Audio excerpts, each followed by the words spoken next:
happy holidays.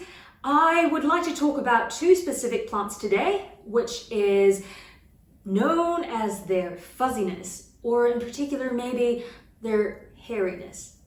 Probably you can guess.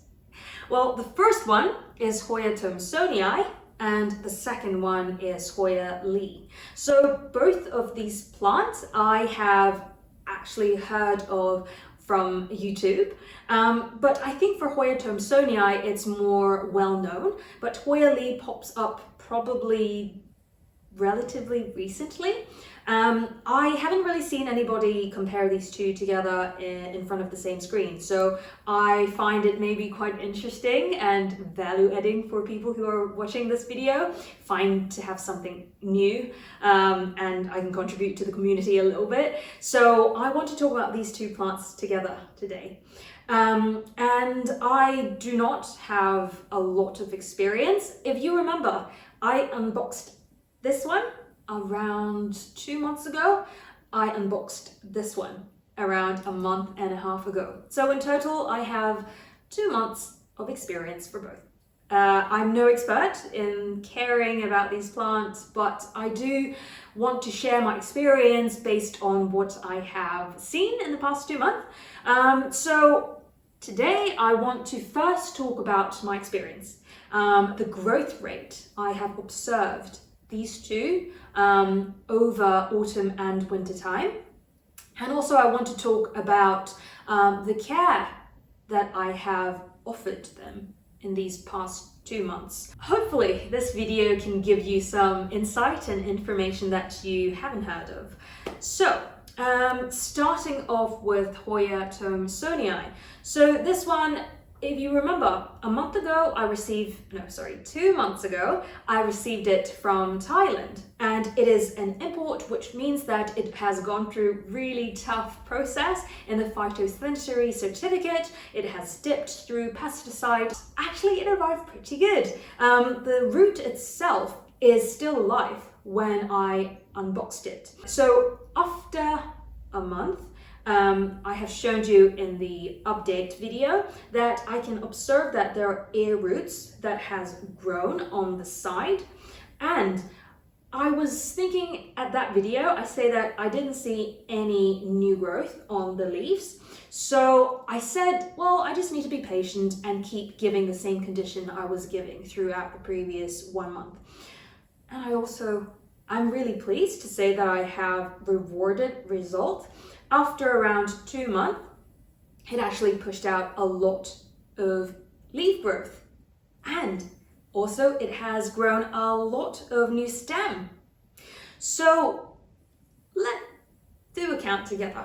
So for the new stem, it has 1, 2, 3, 4, 5. There's a little tiny one over here. I would count this as 5 and 5 maybe. So yes, I have 5 stem that has grown, and also I have grown a couple of new leaves. And in particular of the leaf growth I would like to share is that for Hoya Thomsonii, when it is a baby leaf, you can see here, the baby leaves are very fuzzy. And as time passes and it grows bigger and bigger, the surface area of the leaves grows bigger, so the coverage of the hair has decreased.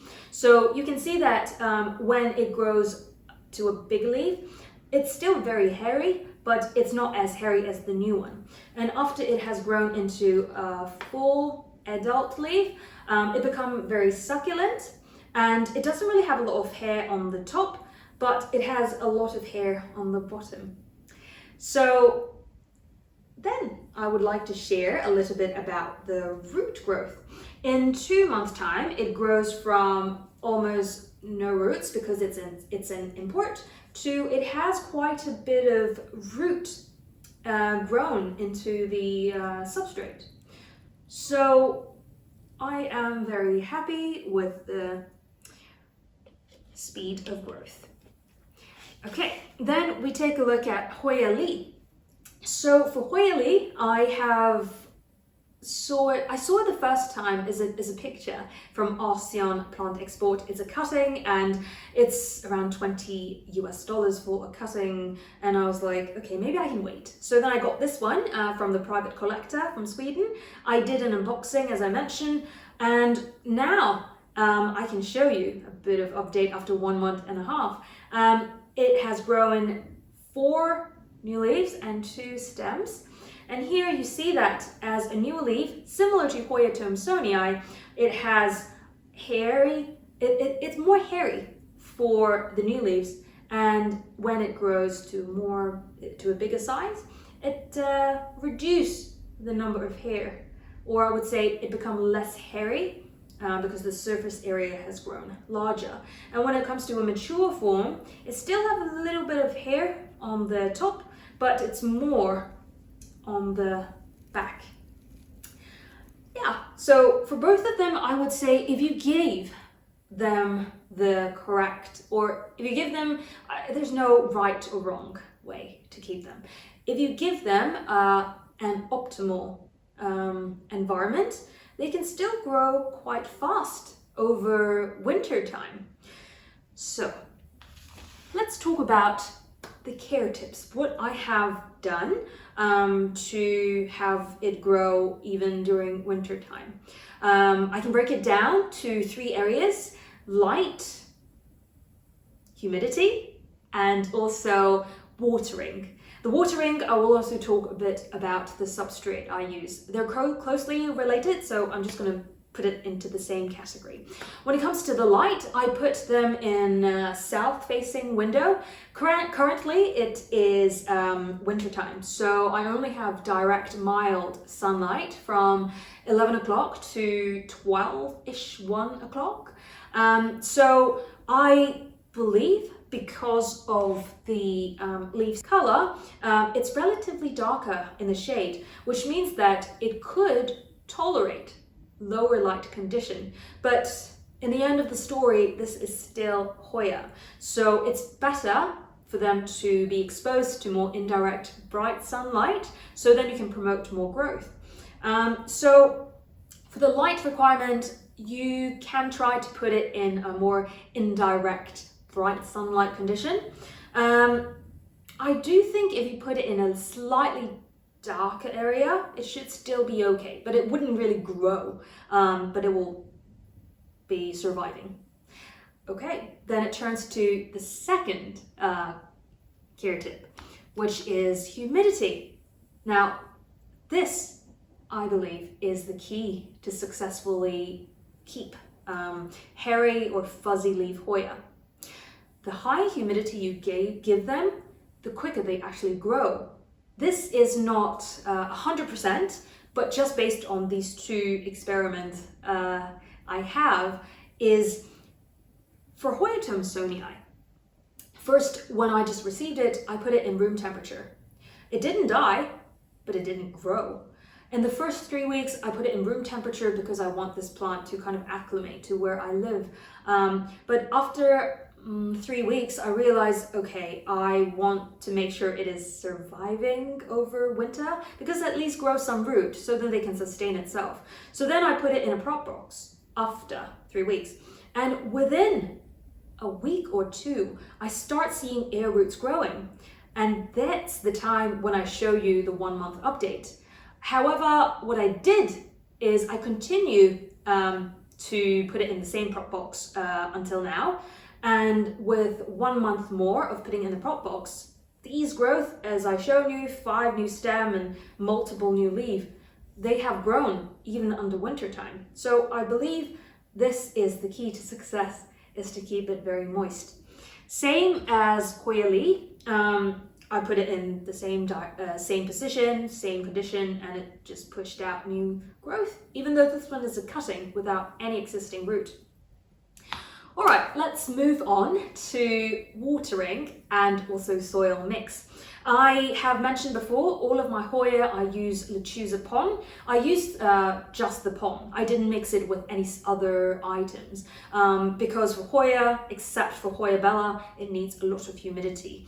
I mean, it needs a lot of even like damped situation in the soil substrate. For the rest of the Hoya that I have, I only use Pon.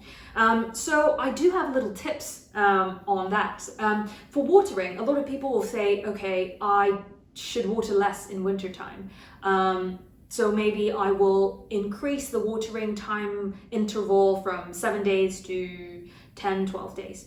I think the best way to water is not to have a rigid timeline. Instead is to observe.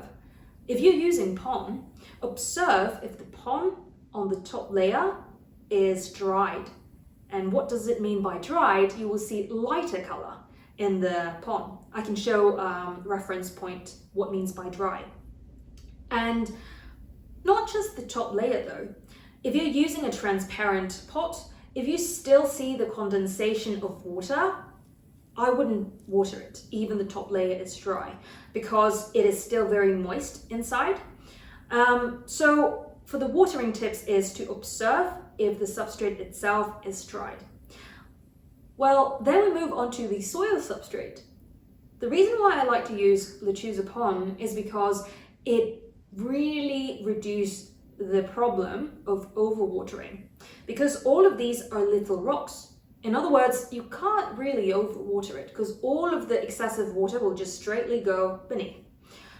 And particularly for pest concern, I think because it is an organic substrate, you can't really get gannet, because gannet eggs and also gannet itself, it's eating the fungus inside the soil substrate. But with Lechuza Pon, there's no fungus inside, so they wouldn't really breed inside the soil substrate. Now, I'm not saying that there will be no pest if you use Lechuza Pon. If you are talking about root mealybugs, root mealybugs eat up the root itself. So even if you are using pure Lechuza Pon, they will still breed inside the substrate. I have an example of my Hoya Rebecca. I transferred it to pure Pon. They still have a substantial amount of root mealybugs. So in that perspective, it still exists. So you need to keep taking a look at your plants and provide treatment to it.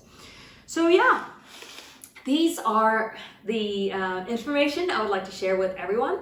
And I wish everybody is having a great time, and Christmas is around the corner.